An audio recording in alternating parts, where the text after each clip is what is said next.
Hey Podheads, it's your Prince of Darkness, Starbuck, and today we're going to take a look at the Wolverine Omnibus Volume 1 from Marvel Comics. We're going to talk about the stories included, we're going to talk about the creators a little bit, and we're going to talk about if you're a new reader or you've never read these stories before, whether or not you should get this book. So stick around, let's get into it. Welcome back, Podheads. So this is the Wolverine Volume 1 Omnibus from Marvel Comics. So we're going to talk a little bit about the stories contained, a little bit about the creators. I'm not going to go too much into the build qualities. That's already been done. It's been done by people that know things a lot better than I do. Check out Uncanny Omar over at Near Mint Condition, Gem Mint over at Gem Mint Collectibles. Those guys will give you the full breakdown of the build and that kind of thing. But if you're a new reader and you want to know a little bit about this book and whether or not you should pick up this book or read the stories contained, that's what we're going to do today. We're going to talk a little bit how... So this book starts out with it starts out collecting Marvel Comics Presents number 1 through 10 and 72 through 84. This first volume collects all of Wolverine's earliest stories from his very violent history. Instead of being collected chronologically in order of first appearance, this book tells Logan's painful story as it happened to him. Some of the most pivotal moments in Wolverine's life, beginning with Marvel Comics Presents 1 through 10 and 72 through 84. We see the excruciating process of him being turned into the Weapon X killing machine. It's important to note that these first issues, these Marvel Comics Presents, these were written, drawn, inked, and partially lettered by the very great Barry Windsor Smith. If you're a fan of the style of artwork, the story is just a wonderful story to read. It just takes you through the creation, the Weapon X training program, if you will, and some of the earliest memory implants and that kind of thing for our hero here. It's a brutal story. It is fun sci-fi. It's got kind of a bit of like, I won't say like body horror. Well, yeah, kind of a little bit of body horror element to it, just because it's the classic retelling of the creation of Weapon X. These stories are just fantastic. It's 125 pages of just this Barry Windsor Smith material. I mean, again, the artwork is so beautiful, and it's so much different than everything else that was contemporary with it at the time. You know, when comic books were women superheroes in tight costumes, you'll find none of that here. There's really no superheroes in costumes at all. There's no one-shots from other Marvel heroes. This is carried by just the mysterious character that is this Wolverine creation. Now, of course, this wasn't the first Wolverine appearances. These came after, well after, the next bit in the book, which is the Len Wein, apologies, actually it's the Weapon X Marvel Comics Presents covers first, and man, I love so many of these covers. I have so many of them. I also like some of the other ones that were from the same series. I've got some of the Sam Keith covers and whatnot. My goodness, they're so great. But the first appearances were actually in the Incredible Hulk number 180 through 182. These are collected right after the Marvel Comic Presents. And I recently reread these. I haven't read them since I was a kid, and I remember as a kid thinking that, goodness, like Hulk books are kind of wordy. And I mean, granted, everything of the time was far wordier than comic books now. But one of the things that I noticed when going through and reading this story just recently was that Len Wein's prose in this book is poetic. You know, I know that this is back in a time when, you know, an age where comic books were still trying to earn like a larger view of respectability and that kind of thing. But the writing is, you know, it's fun, and the prose is intelligent and poetic. That's all I can say about it.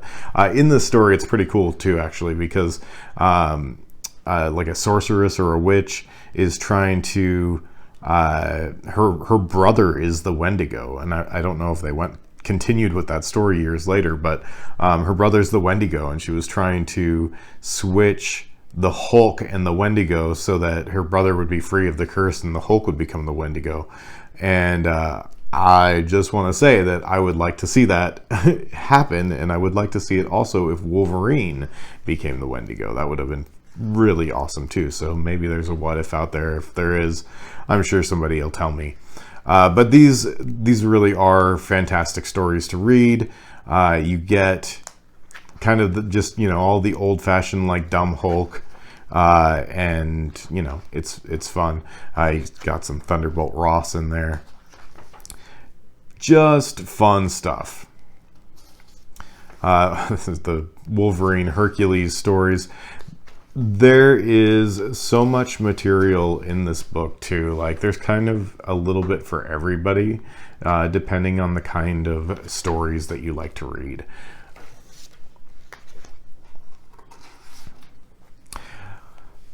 Of course, following the first appearances, we have the first mini-series. Now, this was, of course, Chris Claremont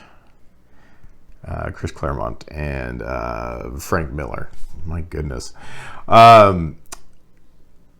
Chris Claremont and Frank Miller. This brought Wolverine kind of his first real kind of Canadian northern identity that I remember him being just like kind of a normal guy. After reading, you know, bits and bits and bobs from the Marvel Comic Presents, and like getting a little bit of the Wolverine character, and having read the Incredible Hulk and whatnot, this was a lot of us like the first time we got to see him, and it was, you know, it's Frank Miller and Chris Claremont, so I mean, it's got a kind of a, I don't know, like it doesn't have the superhero-y glamour of other books of the time. It just kind of seems like a dude in a brown suit, like getting beat up and beating people up, and I really did dig this story. There were, of course, 4 issues in this mini series, and they are what they are. They're all iconic. If you haven't already read them, what are you doing with your life? Continue reading these. After the 4-issue miniseries, we have the X-Men 172, 173. We also get Kitty Pryde and Wolverine number 1 through 6. I read that series, that mini-series, years ago, and I remember very little about it. I was young, and Kitty Pryde was not that interesting to me. She was just like the invisible girl that could run through walls, and I didn't care, so I skipped a lot of those issues. However, I did read them, I don't know, several years back, and although still don't particularly remember them all that well, remember that they were a lot of fun. I do love the covers, however.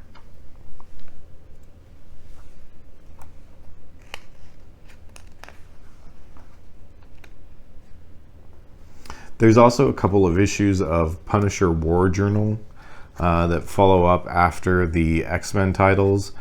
I don't remember why the Punisher issues are in here. I'll have to go back to it.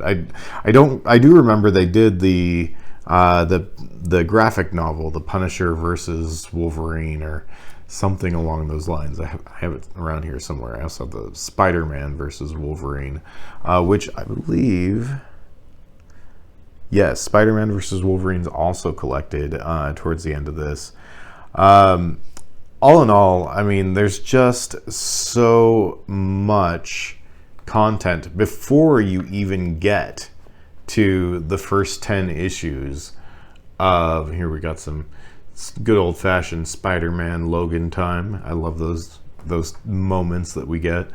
But you get so much content before we even get to, you know, the first episode, or excuse me, first issues of Volume 2, which of course was the first Wolverine ongoing series, where he kind of, it's the first time you kind of see him getting away from the X-Men. This is part of the Save the Tiger graphic novel, but as in the beginning of the first ongoing, you see Wolverine going away from the X-Men and kind of being this persona in Madripoor, this character that he plays called Patch. And this was when I was, you know, 10 years old, whatnot. This was the coolest books to be able to get. You would tell your friends that I got, you know, Wolverine number 17 with the John Byrne cover, and you were pretty much the coolest kid on the block. Here we've got Patch. He never needed the eye patch. Obviously, he's got a healing factor. He's got, you know, 12-inch claws. What's he need an eye patch for? But, you know, maybe it's for safety so he doesn't poke himself in the eye. But it's definitely good times. If you are in the market for, you know, to get yourself a new book, or if you're not already a fan of, you know, this older Wolverine stuff, I definitely recommend that you pick this book up. It is back in print now. You can get copies for undercover price, which is fantastic. The second volume also dropped not too long ago. It's been out for several months now.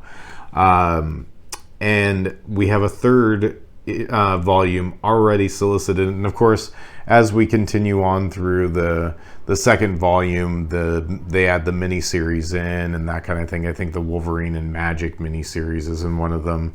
I could be mistaken. I'll do that book next. But the third book will continue even more of the Wolverine solo run, which is what I'm mostly excited about as we continue with these Omnis, because I have the entire series in floppies, and it's just kind of a pain to read them that way, especially having to dig them out of all of my comic boxes and whatnot. But here's the back of the book. This kind of shows you all of the titles included. You get the contents here. This does have a cover price of $100, which, like I said, you can generally get this under cover price. Definitely check it out. It is one of my favorite Omnis, and yeah, it's definitely one that should be on your list if it's not already on your shelf. So thanks for sticking around. Keep an eye out. We're going to be doing a drawing pretty soon. I'm going to do a drawing at 50 subscribers.